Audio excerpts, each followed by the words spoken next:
Hey guys, welcome to the channel. It's Jack with Stronghold Strength and Conditioning. And today, we're talking about how to get rid of that plantar fascia pain fast. But if you're new to the channel and you want tips to optimize your nutrition and training, make sure you take a moment and hit that subscribe button so you don't miss out on future content like this. Ready? Let's get into it. Alright guys, so today I'm doing another Q&A video and I am loving it. I received a question after my last video on how to fix that front shoulder pain that you're getting from your bench press, which I'll put a link to right up here in case you want to check it out.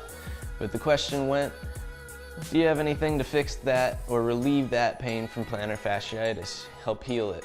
So today we're talking about how to heal that plantar fasciitis for good so that you don't have to deal with that pain anymore. So there are a few things that we really need to pay attention to when we're trying to heal our plantar fasciitis in regards to joint mechanics of the foot and ankle. So if we look at the foot itself, we should have technically 3 points of contact with the floor when we're standing simply. And that would be right behind my big toe, the first metatarsal, right behind my small toe, that fifth metatarsal, and then the heel making that third point of contact. And what those do for me, if I have all 3 points of contact, is create a natural arch of the foot on the inside, but also a smaller arch on the outside of the foot. Now, the very first thing that you might notice is that you lack this arch altogether, or that you're very flat-footed. So I'm just going to use 2 reference points here, one being the middle of my foot at that middle toe, and then the middle of my ankle. If those 2 are aligned when I'm standing, that means that my foot is in a proper supported position by the ankle as well. My foot and ankle are working well together and they will be gliding well and working as they should in this position. However, if my ankle seems to be inside of that middle toe, I might notice, one, that my arch is already missing. I don't fully have those 3 points of contact from the foot, and overall, I'm going to have a less stable position of the foot. The main issue with plantar fasciitis is not necessarily when we're standing still, although that can contribute to the problem. It's mainly during propulsion, which is walking or running, when we're doing thousands of steps over and over, pushing off on an unstable foot. What happens when my ankle sits inside toward my big toe and my second toe is that I actually have more movement at the bones inside my foot there. So it allows those structures to have more movement overall. However, when we're in propulsion, that's not something that we want. We need a solid lever to push off of so that we can propel ourselves forward in that. So what our body does is use the tendons on the bottom of our foot to tighten up and solidify that structure so that those bones don't have the movement that they would. Now, if my ankle sits in line with my toe, that middle toe there, this actually keeps the structures naturally solidified, which is the way that it's designed to be. If I have that strength and stability at the ankle and foot to maintain this structure where there's proper alignment, then I'm able to propel myself without having to use other structures that weren't intended to create stability to do that. So now we're going to take a look at 3 areas that have the potential to cause me to go into that pronated ankle position, losing that natural arch. And there's one thing that all 3 of these have in common.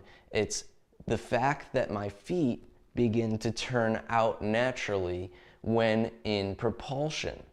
So what I'm looking for, what my body is searching for, is stability, or it's avoiding an issue elsewhere, either upstream or downstream from the foot and ankle itself. So let's start with the big toe. Great toe extension, okay? And that would be that pressing off motion of my foot. You can see my big toe is completely bent here. Now, if I have something off with the joint, that would cause me to turn my foot out so that I naturally avoid pressing off my big toe, and I actually go from the joint itself. So I take my whole toe out of the equation. As soon as my foot turns out like that, I begin to lose that natural arch of my foot, putting me at a higher risk for instability at the foot itself upstream by the ankle, where when I push off, I need to use something else to create stability there. So that's one possibility. Number two, the ankle itself. Dorsiflexion. If I lack dorsiflexion, okay, so this is the ability to create that angle at the back of your foot there, when pushing off, my foot once again will naturally turn out, so I don't have to bend my ankle as much to propel myself forward. So if I lack that ankle dorsiflexion, I'm going to see that same natural foot turnout. The third is all the way up at the hip now. If I lack the ability to generate external rotation at the hip, making my glute med and glute min activate, then naturally I'm going to be tighter at the adductors, I'm going to be tighter at the peroneals, but I'll also lack that proper dorsiflexion that I need. So that's where I'll actually turn my foot out as well to once again create a faux stability at the hip to make sure that I have enough to at least move myself forward. These are all adaptations that my body makes to either avoid a pain or to create stability to ensure that I'm able to move like I'm supposed to, or supposed to, I should say. Let's talk about great toe extension first.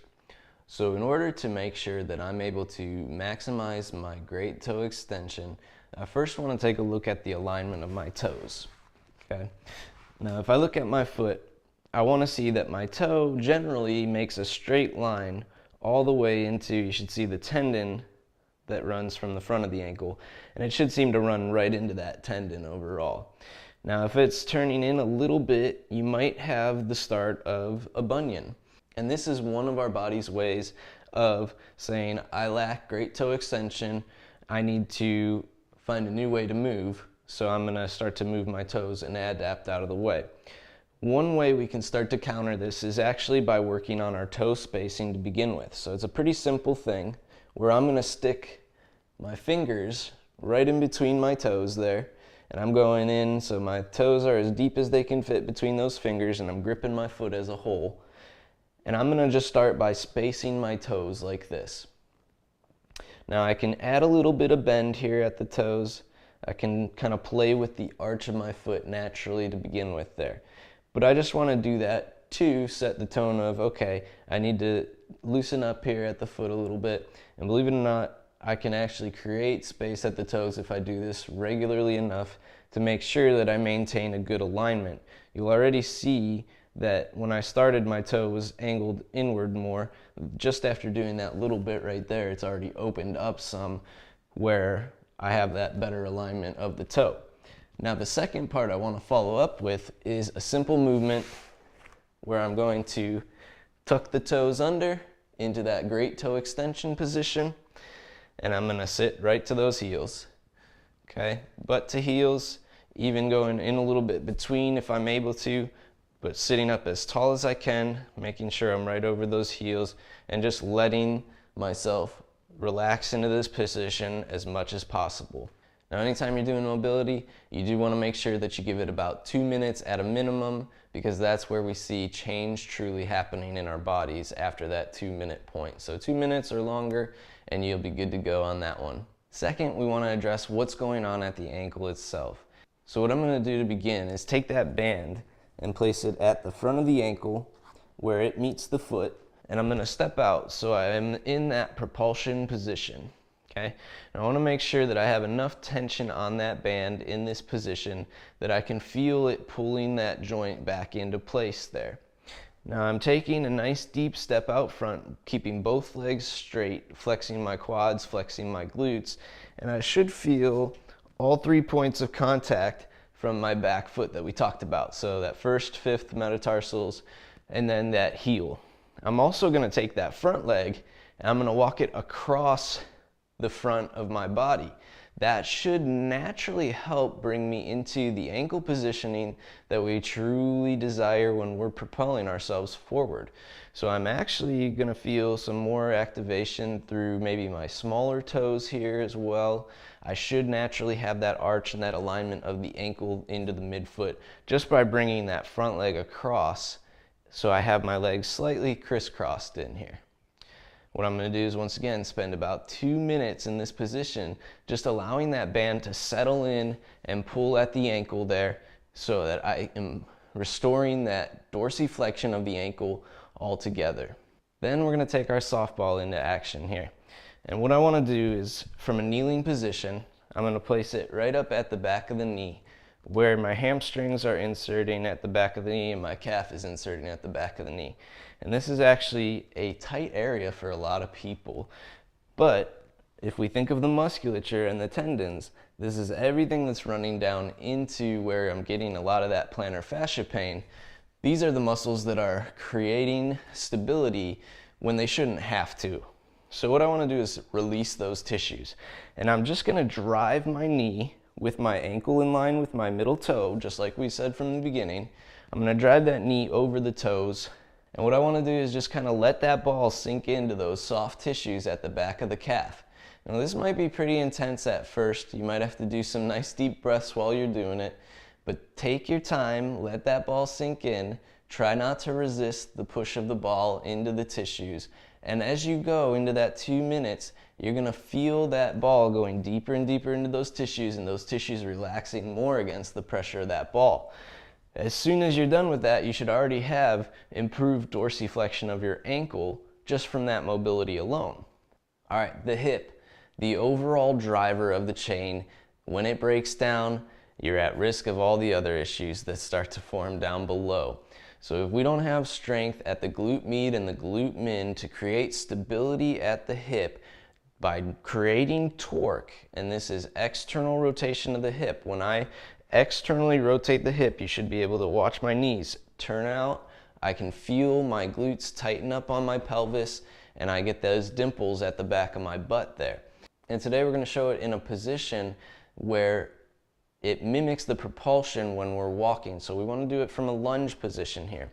This is a banded distraction that I'm going to do at the hip. I want to place my leg in the band, put the band right across my glutes, kind of like a climbing harness here. Okay, so what I'm doing is cutting it in half. I'll show you from back there. And I want to make sure that I'm stepping once again in a similar position back into that lunge where my feet are actually in line with one another or crossed over one another. So I could even wiggle my foot in so that I have both feet in contact with the floor fully. I want to find that point. So here I'm already getting a big stretch at the calf. I want my quads to engage, so I'm flexing my quads, and then I'm flexing my glutes. My stomach stays tight.